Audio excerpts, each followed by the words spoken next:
한 줄 요약 성경 민수기 1장. 하나님은 언약 백성인 이스라엘을 계수하사 신실한 인도로 군대로 조직하시고 약속의 여정을 준비시키셨다. 2장. 성막 중심의 진영 질서를 통해 하나님께서 이스라엘의 참된 왕 되셔서 친히 통치하심을 드러내셨다. 3장. 레위인을 구별하여 제사장의 동역자로 세우시고 성막 봉사의 거룩한 직분을 맡기셨다. 4장. 레위 세 종족 게르손 고핫 무라리에게 성막 운반의 구체적 직무를 주심으로 봉사의 질서와 거룩함을 확립하셨다.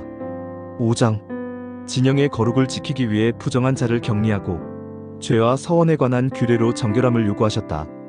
6장. 나실인의 서원과 제사장의 축복을 통해 거룩한 헌신과 언약 백성에게 주시는 하나님의 복을 선포하셨다.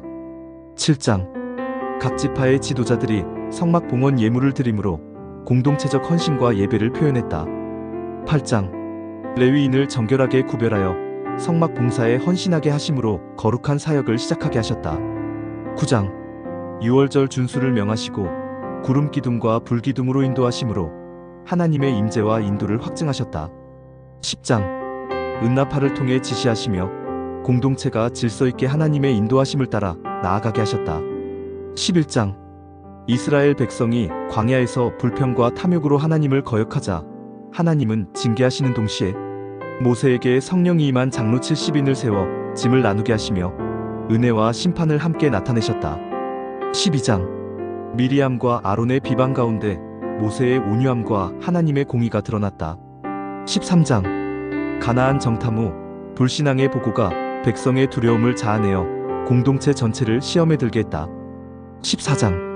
이스라엘 백성의 반역과 불신앙에 하나님은 광야 40년 방황의 심판을 선언하시며 세대 교체를 예고하셨다. 15장.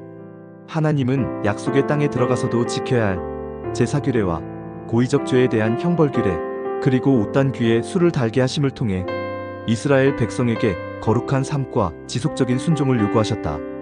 16장. 고라의 반역에 하나님은 지엄한 심판으로 제사장 직분의 거룩함과 권위를 확증하셨다. 17장. 아론의 쌍난 지팡이를 통해 제사장 직분이 하나님의 선택임을 드러내셨다. 18장. 제사장과 레위인의 직무와 기업을 정하시며 하나님 자신이 그들의 기업이 되심을 선포하셨다. 19장. 붉은 암송아지 제물 규례를 주시며 부정한 자를 정결케 하시는 하나님의 거룩함을 강조하셨다. 20장. 이스라엘이 무리바에서 물로 인해 하나님을 원망하자 모세가 분냄으로 하나님의 거룩함을 드러내지 못하므로 약속의 땅에 들어가지 못하게 되었고 미리암과 아론의 죽음을 통해 세대 교체가 시작되었다. 21장. 불뱀의 재앙 가운데 노뱀을 바라보게 하심으로 믿음을 통한 구원의 모형을 보여주셨다. 22장. 발락이 발람을 통해 이스라엘을 저주하려 했으나 하나님이 그의 입을 주장하셨다. 23장. 발람은 하나님의 뜻에 붙들려 이스라엘을 저주하는 대신 축복하게 되었다. 24장. 발람은 하나님의 계시에 따라 이스라엘을 축복하고 장차 오실 메시아를 예언하였다. 25장. 이스라엘이 모압 여인들과 음행하여 징계를 받았으나 비느하스의 언약적 열심으로 진노가 그쳤다. 26장. 광야 세대가 지나고 새로운 세대를 계수하여 하나님의 약속 성취를 준비하였다. 27장. 슬로브앗의 딸들의 청혼으로 공의가 확립되고 여호수아가 모세의 후계자로 세워졌다. 28장. 매일과 절기마다 드릴 제사의 규례를 다시 정하심으로 백성의 예배를 새롭게 하셨다. 29장. 절기 제사 규례를 통해 하나님께서 구원의 역사를 기억하게 하셨다. 30장. 서원의 이행에 대한 규례로 하나님 앞에서의 책임과 정결한 삶을 강조하셨다. 31장. 미디안과의 전쟁에서 승리를 주시고 전리품을 거룩하게 구별하여 하나님의 주권을 나타내셨다. 32장. 르우벤과 갓 지파가 요단 동편 땅을 기업으로 받고 약속대로 전쟁에 동참하기로 서약했다. 33장. 광야 여정을 기록하게 하심으로 하나님의 신실하신 인도와 은혜를 회고하게 하셨다. 34장. 가나안 땅의 경계를 지정하시고 정당한 분배를 위한 원칙을 세우셨다. 35장. 레위 성읍과 도피성을 마련하시어 공의와 자비를 함께 이루셨다. 36장. 슬로브앗 딸들의 혼인을 통해 기업이 지파 안에 보존되게 하심으로 하나님의 공의와 질서를 이루셨다. 민수기의 핵심 메시지.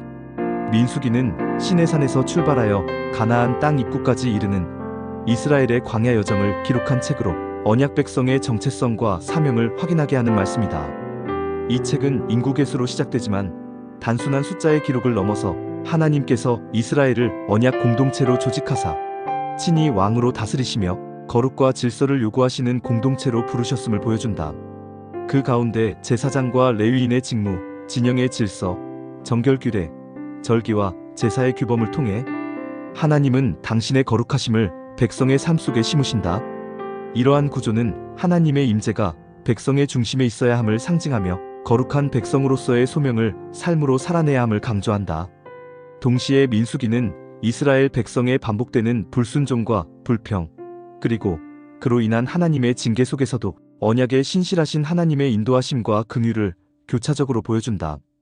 고라의 반역, 무리바 사건, 가데스 바네아의 불신앙은 인간의 연약함을 드러내지만 하나님은 새로운 세대를 일으켜 가나안 정복을 준비시키셨다. 결국 민수기는 하나님의 은혜와 공의, 인내와 주권적 인도하심이 어떻게 언약 백성을 새롭게 세우는지를 증언한다. 이는 오늘날의 교회와 성도들에게도 광야 같은 세상 속에서 거룩하신 하나님을 신뢰하며 믿음으로 순종하는 삶을 살아야 한다는 깊은 영적 교훈을 준다.